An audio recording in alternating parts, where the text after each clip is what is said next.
Hai semuanya, Assalamualaikum. Balik lagi di section Opa Opini Pagi.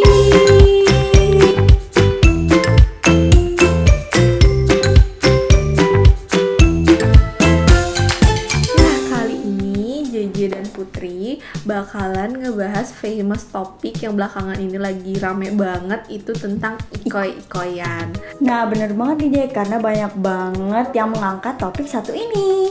Iya bener banget, pokoknya topik yang ini lagi happening banget loh guys. Oke, without any further, kita langsung aja ke videonya. Check it out. Nah, sesuai dari yang udah kita jelasin tentang iko-ikoyan, sebenarnya iko-ikoyan itu pencetus pertamanya itu Kak Armuh atau Arif Muhammad. Pastilah dari kalian itu banyak banget yang tahu tentang Kak Armuh. Siapa sih yang nggak tahu tentang Kak Armuh? Nah, Kak Arif Muhammad ini buat section atau buat games iko-ikoyan ini bertujuan hanya untuk berbagi kebahagiaan, juga berbagi rezeki ke netizen nih, ke banyak orang melalui platform Instagram, lewat juga Instastory, feeds dan lain-lain. Nah, sesuai dari klarifikasinya Kak Armuh, itu Kak Armuh juga klarifikasinya seperti ini. Miskin amat nih, harusnya yang dapat lebih miskin dari lo, harusnya yang dapat lebih susah dari lo. Nggak kayak gitu sih yang mau gue lakukan. Karena gue pikir, contohnya ya. Sekarang itu jujur lagi. Nah, itu cuplikannya. Pokoknya di dalam klarifikasi itu, Kak Armuh itu jelasin bahwa dia hanya bertujuan untuk sharing aja ya, sharing, berbagi rezeki, dan nggak ada maksud apa-apa. Dan di sini banyak banget ya pro dan kontranya ya kan Kak Putri. Betul gimana banget. sih? Jadi banyak banget nih tanggapan-tanggapan dari influencer yang lain tentang iko-ikoyan ini ya Jay. Jadi salah satunya yang kontra ada salah. Jadi aduh bahasa gue gimana ya Jay. Jadi banyak yang salah sasaran. Jadi banyak yang kontra. Jadi banyak yang jadi itu banyak banget yang kontra.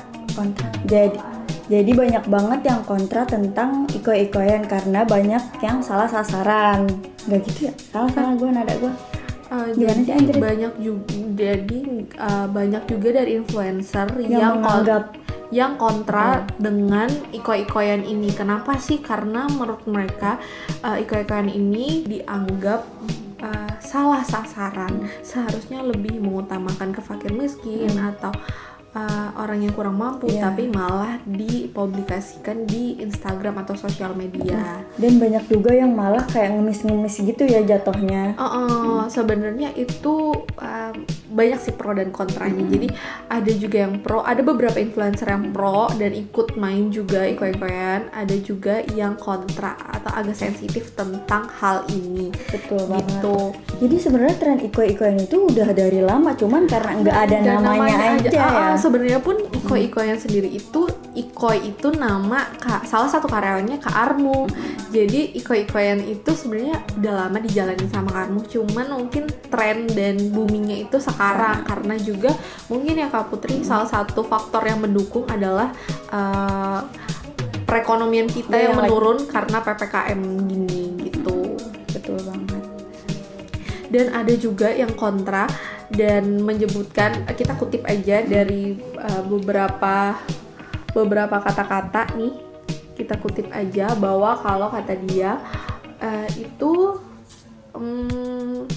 intinya tidak mengajarkan masyarakat Indonesia atau mencontohkan, influencer kan sebagai contoh nih, tidak mencontohkan masyarakat Indonesia untuk meminta-minta atau mengemis gitu, intinya dari panjangnya caption dia ini. Itu menurut Kak Putri gimana sih? Apakah iko-ikoyan ini berkesan seperti mengemis atau gimana? Boleh dong dijelaskan dari sudut Kak Putri. Nah kalau dari Putri sendiri kan setiap orang punya sudut pandangnya tersendiri aja. Jadi kalau menurut Putri ya karena kita mau tujuannya kita kan mau berbagi ya. Kalau emang tujuan mau berbagi mau ke siapapun ya udah, yang penting kita tuh berbagi ke orang tersebut gitu. Kita tuh nggak ada maksud mau kayak salah sasaran ataupun kayak bukan target kita. Yang penting kita juga intinya itu berbagi ke sesama yang membutuhkan gitu.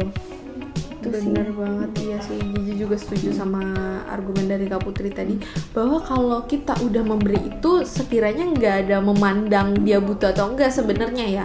Dan lagi kalau mungkin platformnya itu yang dipilih Instagram dari Karmu, mungkin karena Karmu itu dia orangnya lebih aktif di Instagram aja gitu. Jadi dibilang kontranya itu kita nentang enggak juga sih, maksudnya ibarat kata lebih ke netral aja. Siapapun yang mau ikut sok gitu, maksudnya ayo ikut gitu. Ini kan kayak jatuhnya kayak charity gitu, tapi kan personal, kayak berbagi berkah dan segala macam lewat personal. Jadi kalaupun ada yang nggak mau ikut atau merasa keberatan atau gimana, ya no problem gitu. Itu kan pilihan kalian gitu sebagai influencer.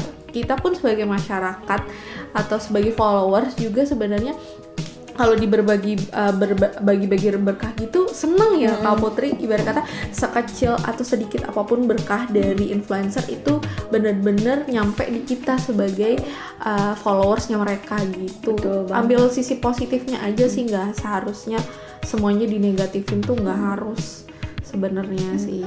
Kan juga sebagian rezeki kita itu ada hak untuk mereka yang membutuhkan. Jadi nggak cuma buat kita aja, kita juga harus membagi ke mereka yang sekiranya lebih membutuhkan daripada kita gitu, walaupun sekecil apapun nominalnya. Iya, nggak mau memandang nominal ya, berarti kayak ibarat kata kita perantaranya ya Kak Putri. Iya, benar-benar senang banget sih. Dan My Aware ID itu kemarin juga di Instastory, dan kita juga collab sama satu influencer. Itu kita juga collab mengenai iko-ikoyan ini, tapi ada slogan yang beda sih buat My Aware. Nah, balik lagi ke topik bahwa kita sebagai tim marketing juga dan tim semuanya dari My Aware, kita mewakili bahwa My Aware itu buat itu juga untuk berbagi berkah, bukan dalam artian kita tuh berbagi kesenangan, kebahagiaan buat followers kita, buat audiens kita, bukan dalam artian maksud untuk yang lain gitu ya Kak Putri. Jadi itu buat have fun dan juga untuk kalian juga gitu. Jadi nggak ada yang punya maksud atau kepentingan pribadi sih sebenarnya mah. Mungkin di sini influencer-influencer yang kontra akan hal ini mungkin punya sudut pandang yang lain. Kita juga sebagai ini nggak bisa maksa ya. Menghargai juga pendapat mereka. Gitu. Iya, menghargai juga setiap pendapat. Cuman kan kita juga gimana? Setiap manusia tuh punya pilihan sendiri gitu. Apakah dia lebih pro sama statement yang mana nih gitu. Jadi sebagai influencer juga baiknya nggak memaksakan pendapat mereka kepada netizen ya nggak sih Kak Putri. Itu aja sih paling iko-ikoyan ya, karena iko-ikoyan kemarin lagi booming banget. Dan My Aware itu banyak banget respon dari kalian semua. At least kita tahu dari situ followers My Aware ID itu benar-benar cinta sama kita sampai ngerespon sebanyak itu. Itu benar-benar nge-appreciate banget sih ya. Ini tuh benar-benar super banyak banget di luar dugaan kita ya. Iya, di luar dugaan, karena yang biasanya itu kayak pokoknya yang bahkan sebelumnya belum tahu My Aware jadi tahu. Ibarat kata saling menjalin tali aja di antara kita kan. Tali silaturahmi. Yang nggak tahu My Aware jadi tahu, yang udah tahu jadi makin aktif. Jadi kita tahu yang benar-benar gimana, yang benar-benar interesting sama kita, yang benar-benar sayang sama My Aware tuh siapa. Gitu sih sebenarnya, kita ambil positifnya gitu ya Kak Putri. Selain itu kita seru juga sih bacainnya, banyak banget komen-komennya. Nih kita boleh tunjukin sedikit soalnya banyak banget sampai nih. Kelihatan gak sih guys, sampai 99 permintaan. Nah ini itu banyak banget dari kalian, dan kita tuh belum sempet bales ini satu-satu Kak Putri ya, karena saking banyaknya kita sampai ketumpuk. Dan banyak banget dari kalian yang kayak, kan kita minta alasannya buat kalian tuh kenapa sih pengen banget dapet ini dapet itu. Kalian tuh banyak banget lah yang alasannya berbagai macam. Jadi buat kita juga, oh jadi akhirnya My Aware ID tuh orangnya gitu-gitu loh, maksudnya kriterianya gitu, personalitinya gitu, kehidupan sehari-hari gitu. Jadi itu pengalaman yang baru sih buat kita, dan membangun chemistry antara kita dan audiens My Aware ID.